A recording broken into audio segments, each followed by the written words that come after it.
Al-Nisa 4.47. O ye people of the book, believe in what we have now revealed, confirming what was already with you.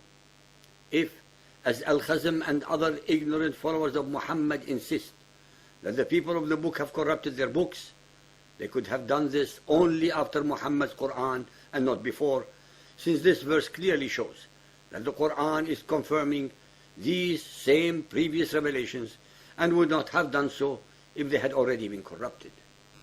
Al-An'am 6.91. Say, who then sent down the book which Moses brought, a light and a guidance to mankind. And this is a book which we have revealed, bringing blessing and confirming the revelations which came before it.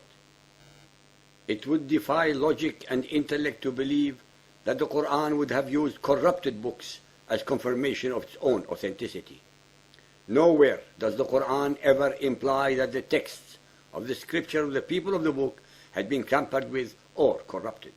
Since this is the case, then any alleged corruptions would have happened after the alleged Quranic revelations.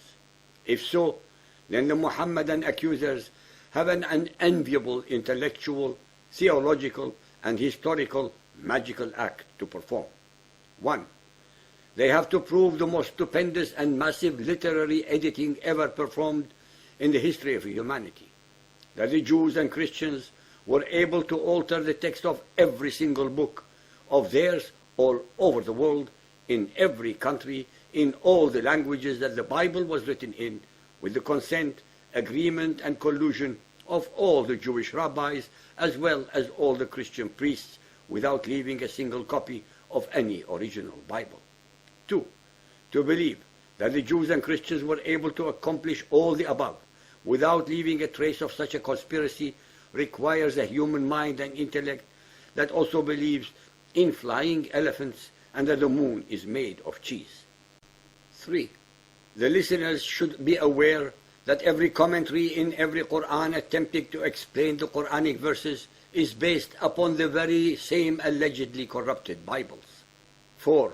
The onus is upon the followers of Muhammad to prove their case by showing mankind a single, original, uncorrupted Bible upon which they can rest their fallacious, insane, contemptible, and ignoramus allegations.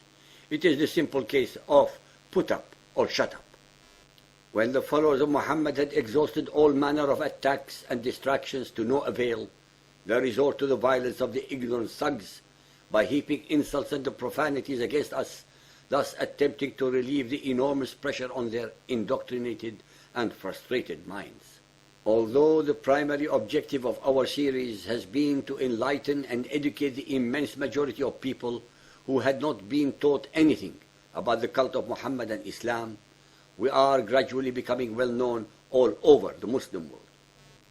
If you look at inside of YouTube of our chapters, you will find out that we are listened to in Pakistan, Bangladesh, India, Indonesia, Malaysia, Australia, Japan, Iran, Saudi Arabia, Israel, Turkey, Oman, Qatar, Egypt, USA, Canada, most of Europe, Russia, and some South American countries. The most heartening discovery has been a search engine that showed that 52% readers of our website, www.inthenameofallah.org, come from Pakistan. In spite of the fact that all those Muhammadans who comment on our chapters attack us on the personal level, we have no doubt whatsoever that nonetheless they are listening to many of our chapters and learning. Irrespective of the state of denial that they have no choice but to go through and endure, they are slowly awakening to the facts and realities that we are revealing. Obviously, one cannot expect them to shed decades of indoctrination just because they listened in total shock and anger at our revelations. The process of re-educating them takes time and a lot of patience. We do not and cannot empathize with their dilemma, especially those in the democracies, because they are free to make choices no matter how hard they may be. We have a lot of patience, but time is not on our side, since we may again be terminated by YouTube because the Muhammadans are flagging us. Please be aware that we are a very small unit with no outside help or backing and with limited financial resources, but have only you, our listeners, for support and encouragement.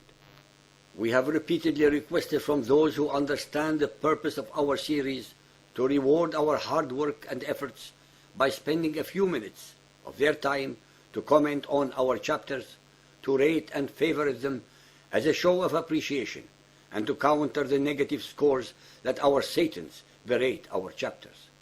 We ask you also to spread the word about us to family, friend, and foe. All these would take only a few minutes of anyone's time. Only a few minutes. Yet, we rarely have more than 10% of viewers who do so. As for those of our listeners who do so regularly, we would like you to know that we actually recognize each and every one of your signatures. We appreciate your support immensely, which gives us the incentive to continue and to excel. In case of our series being terminated, we have, of course, our blog, the http thequran.blog.com, and our first volume of 100 chapters in our book, Lifting the Veil, The True Faces of Muhammad and Islam, which can be purchased from Amazon. We have requested from those amongst you who purchased the book to share with us your comments and thoughts by sending them to our inbox so that the next volume will be even more comprehensive. As for the followers of Muhammad who may listen to this chapter, please be aware that we have never harbored against you as individual human beings any ill will, because you are the first and worst victims of the cult of Muhammad and Islam. Our series is against the violent, hate-mongering, war-mongering, racist, and joyless teachings of Muhammad's Quran, and is not and can never be against Islam, which is only the belief in the will of one God. Please remember and be aware that we and any who subscribe to the belief in the one and only God are Muslims. You are, like us, the product of years and decades of indoctrination, but we all have God's gift of the freedom of intellect and choice. This gift, because it is divine, transcends any human doctrine or law. It is God's ultimate gift to humankind. All we have ever requested from any and all of you is to use this divine gift of thinking and freedom of choice, to listen, to read, to compare and contrast, to ponder, to evaluate, and only then to make your own conclusions and choices. We would like to conclude by wishing you all, so-called believers and unbelievers, to be guided to the path of righteousness and justice.